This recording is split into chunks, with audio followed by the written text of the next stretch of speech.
Hello my dear friends, you're in the Military Summary channel. In this video we're going to discuss the most important events that took place during the previous 12 hours. We have lots of very interesting updates, so let's start. And first we're going to talk about the conflict on the territory of Ukraine. We have lots of very interesting updates, so let's start. And first we're going to talk about the situation on the ground, because yesterday in the evening the chief of the general staff of the armed forces of the Russian Federation, Valery Gerasimov, made lots of very interesting statements about the situation on the ground. So let's start and let's discuss everything in details. And first let's talk about the northern directions, and first we're going to talk about the territory to the north of the city of Kharkiv. According to information we have, according to the Minister of Defense, according to media, according to the group of forces north, the Russians, as a result of clashes, established complete control over the settlement by the name of Veterynarne. And this morning pro-Russian sources published this video where we can see how exactly the clashes for this small village were taking place. That this village is located once again to the north of the city of Kharkiv. As you can see, there are lots of episodes of close combat between Russians and the Ukrainians, and in the final parts of this video we can see a building, two Russian soldiers that were waving with the Russian flag, and the Russians were located on the roof of this building. So based on this video and based on the reports based on the reports of the Minister of Defense, the group of forces north, and different sources, we have adjusted the map. So as you can see, the village of Veterynarne used to be either under control of Russians as a gray zone, partially was colored as a gray zone, and the southwestern part was colored as an infiltration area. And today, according to and based on the reports and based on the video that we have just discussed, we have colored the village completely under complete Russian control. So now the question is whether the Russians are planning to move further in the southern direction towards the settlement of Kazachia Lopen, or the Russians are planning to attack in the southwestern direction towards the settlement of Vody, or the Russians will stop and the Russians are not going to move further. But when talking about the report of the chief of the general staff of the armed forces of the Russian Federation, we can make a conclusion that the Russians most likely will continue offensive operation with the purpose to create a buffer belt along the border between Ukraine and the Russian Federation. Furthermore, during the previous nights, lots of explosions were recorded on the territory of the city of Kharkiv. In this video, we can see attacks that took place overnight. The Russians were attacking the city with drones, and the sources are saying that the Russians were attacking the city with missiles. Lots of explosions were recorded, and once again, according to media, the Russians were attacking the locomotive depot, which is located in the southwestern part of the city.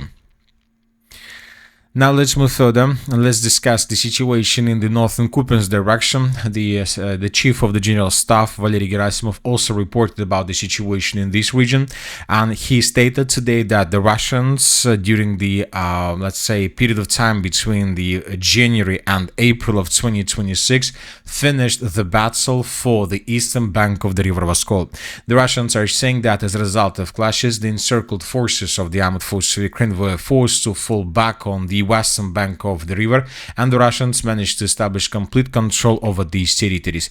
I would like to remind you that just yesterday we discussed the video from the southeastern parts of the city of Kupiansk, and if you remember, we discussed that the Russian soldier was encircled in this part of the city, but very difficult to understand whether he managed to break through or to escape this area. But the most important thing is that as of yesterday's videos that were published by different sources, the Ukrainians were still on the territory of the city of Kupiansk. Maybe the video that we discussed yesterday is an archive video, very difficult to say, but one thing is clear, that starting from today we have statements and we have proofs. We have first let's say statements that the Russians finished the battle for the eastern bank. The only thing we need right now is to wait for additional geolocations and videos, and then we will color everything under control of Russians.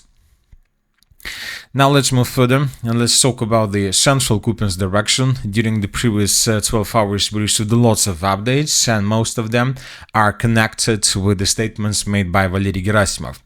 During his report he stated that the Russians have entered the settlement of Borova, and according to him the clashes are taking place inside of the city limits, inside of the city of Borova itself. So as of the morning of the 21st of April we haven't received any video that can confirm this, but that we received the first statement made by the chief of the general staff. So the clashes are taking place on the territory of the settlement, and of course, if this information is correct, then most likely in coming days we will receive proofs.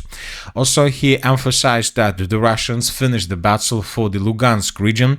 I would like to remind you that the report about total control of the Lugansk region we received several weeks ago, and yesterday in the evening the chief of the general staff confirmed this information once again.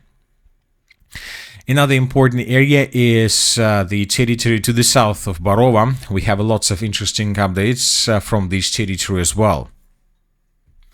According to the chief of the general staff, the Russians have entered the settlements of Studenok and Sviatohirsk. The Russians are saying that the clashes are taking place on the territory of these two villages, and that the Russians are pushing the Ukrainians to fall back from these areas. So as of now, the chief of the general staff haven't stated the percentage of control over these two villages, but according to him, it seems that the battle for these two villages are about to be finished. Another important thing is the city of Lyman itself. The Russians stated that as a result of clashes by the morning of the 21st of April of 2026, the Russians captured 70% of the city of Lyman. So the Ukrainians control just 30%, which means that most likely the Ukrainians control everything to the south and to the southwest of these red lines. So the micro districts that's located in the direction of the Seversky River with the purpose to stick as close as possible to the main evacuation roads. And as we discussed several weeks ago, and due to these numbers that were provided by the chief of the general staff, we believe that by the beginning of the May holidays, the Russians will be able to establish complete control over the city of Lyman, and they will announce this. So, which means that in coming 2 weeks, the battle for this city will be finished, at least according to the Minister of Defense of the Russian Federation. And so probably the Ukrainians will be able to save some control over the settlement, or some pockets of resistance will remain, but it will be not something that can change the way how the conflict develops at this stage of the special military operation. So we are waiting for the announcement of the end of the battle for Lyman in coming days. And the Russians emphasize that currently very heavy clashes are taking place for the settlement of Staryi Karavan, and that also in coming days the battle for this part of the Sloviansk direction will be finished as well. So the Russians, summarizing everything, the Russians are saying that they're about to finish the battle for the territory along the river of Oskil and Seversky Donetsk, between the settlements of Studenok and Staryi Karavan. So all these territories are about to be captured by Russians, and most likely in coming 2 weeks we will receive lots of updates right exactly from this area. Furthermore, the chief of the general staff stated that the heaviest clashes are taking place right exactly in this area, because the Ukrainians understand, and Zelensky understands that he can't allow the Russians to take major victories before May holidays, and so that is why the Ukrainians are sending more and more troops, reinforcements and reserves in the direction of these territories, with the purpose not to allow the Russians to gain any major victories before May holidays, because this is a very important media question both for Russians and for the Ukrainians.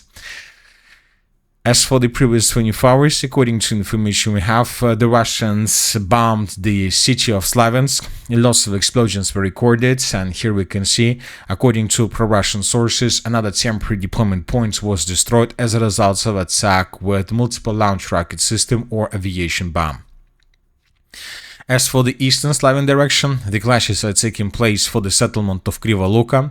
The Russians also stated that the clashes are taking place on the territory of the village itself, and the Russians are attacking the territory to the north of the Seversky River. We're talking about this forest. This video was published during the previous night, and here we can see how Russians were attacking vehicles, how Russians were attacking reinforcements of the armored forces Ukraine in this area. And in the final part of the video, we can see a multiple launch rocket hit. So just yesterday we discussed that the Russians attacked the forest to the east, and this time the Russians were attacking this territory with the Toslin tower system, and these both videos confirmed that the Russians are trying to cut the main supply and evacuation roads.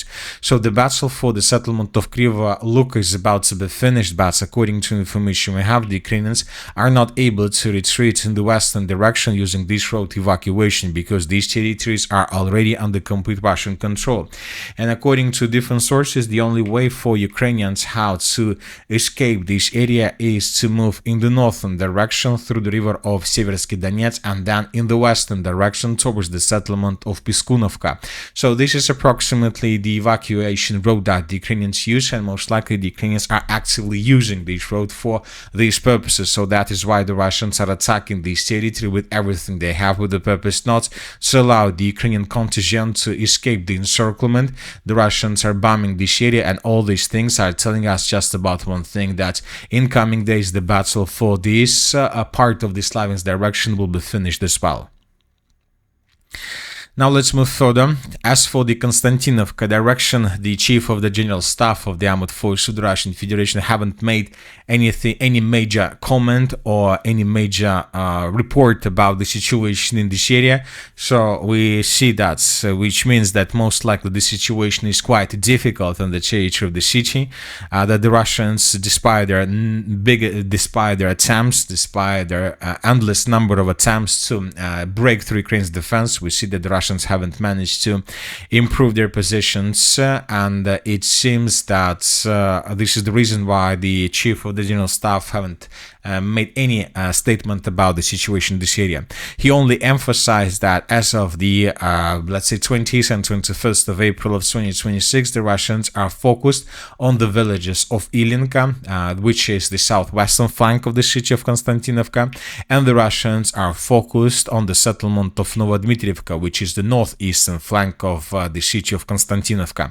And these two areas and clashes and battles for these two areas have been confirmed many times since the beginning of this month. The Russians are trying to take these two villages under complete control, and this will allow them to improve their flanks, and maybe the Russians believe that this will allow the Russians to break the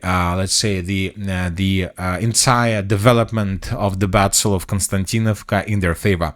And as for the northeastern direction, during the previous days, if you remember, we received lots of updates and we adjusted the map significantly. So the words of the chief of the general staff about the clashes for Novopavlivka have been confirmed, at least partially, but by different developments in this area.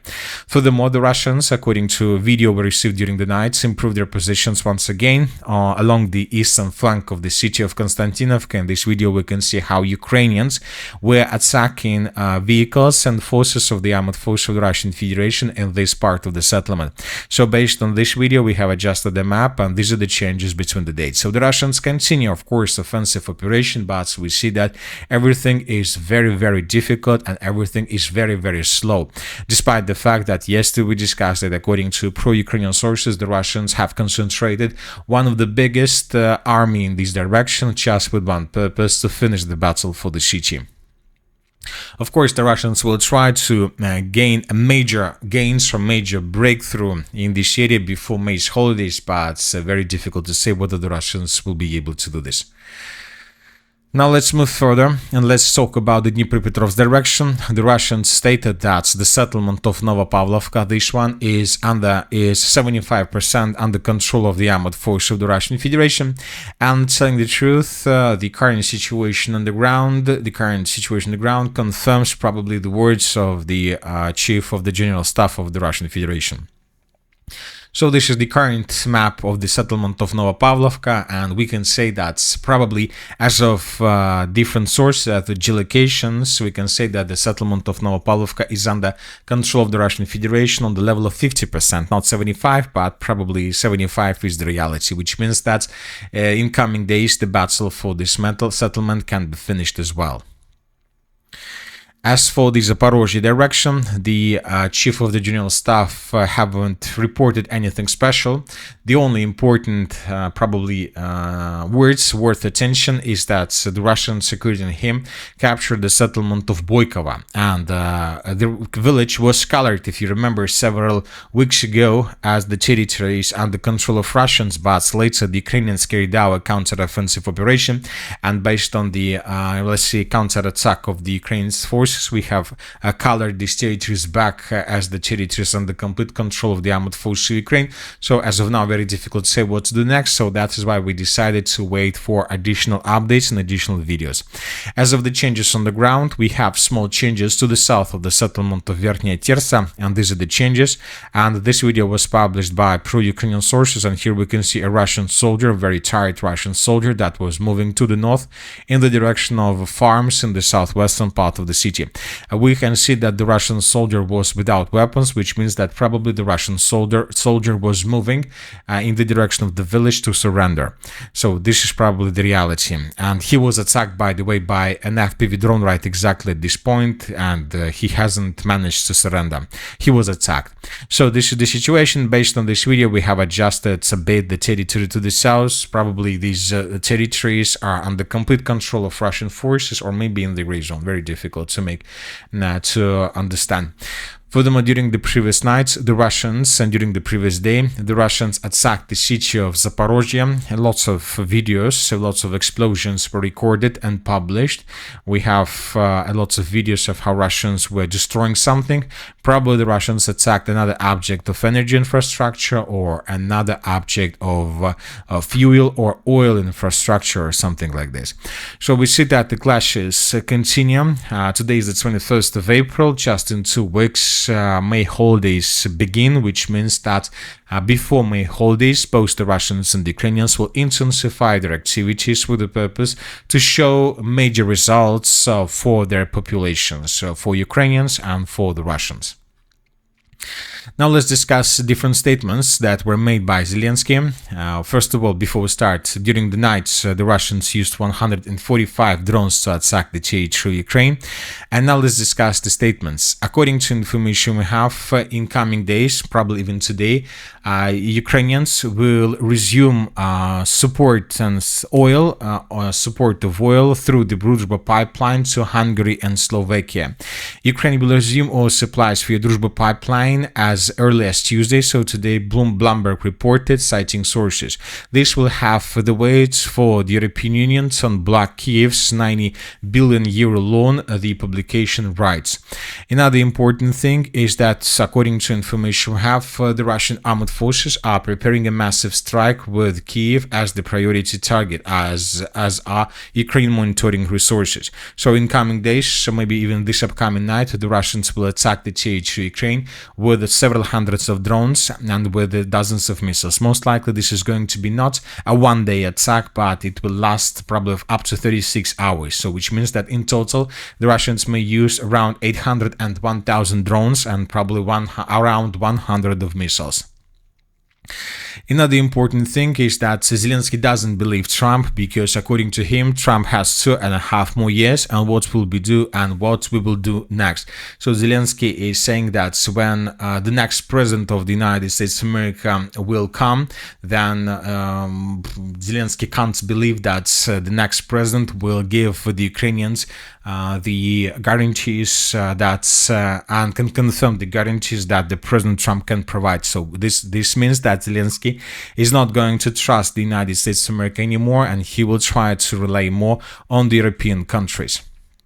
As of the European countries, today we received a very interesting report. France and Germany have proposed introducing a symbolic form of the European Union membership for Ukraine. According to the report, Paris and Berlin are considering an interim status for Kiev without full European Union accession.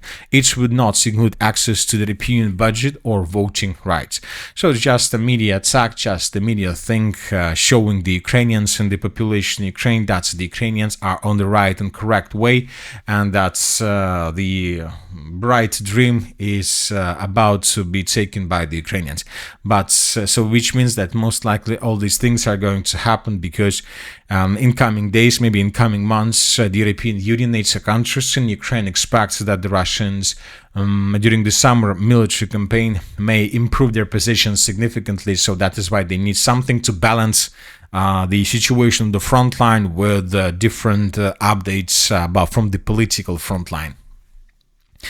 We have covered most of the updates regarding the situation in Ukraine, and just a few words about the situation in the Middle East. According to information we have, today the second round of talks begins on the territory of Istanbul. As of the morning of the 21st of April of 2026, we have reports that the Pakistanis are increasing the security level through the 8 states, through the capital Islamabad, because today they expect that both the delegations of the United States of America and Iran will come. According to information we had, the Iranians rejected the participate in the second round of talks, but today we have a report that most likely they will send a delegation. So this is something that we can see almost every single time before any round of negotiations, of talks, which means that today the second round of talks most likely will happen. And once again, the United States of America will demand everything they demanded before about oil, about the Strait of Hormuz, about uranium, and so on. And very difficult to say whether the Iranians are going to accept the demands of the United States of America. Maybe yes, maybe not, but the sources are saying that if today the parties are not able to reach a deal, then most likely tomorrow or tomorrow in the morning, in the early morning of the 22nd of April of 2026, the United States of America will resume bombings and attacks on the territory of Iran. And I would like to remind you that during the previous days, the United States of America managed to reinforce their position significantly. They brought a lot of weapons, arms, and missiles. The United States of America finished the deployment of aircraft carriers in this region, so which means that they are ready for the second round of the conflict between the coalition and the Iran itself. So the next 24 hours are going to be very, very important. And that's it for the short video. The Military Summary channel reminds you to condemn any violence in the world. Thank you for your watching. Subscribe to my channel, put your likes, join my Patreon, and have a good day. Bye bye.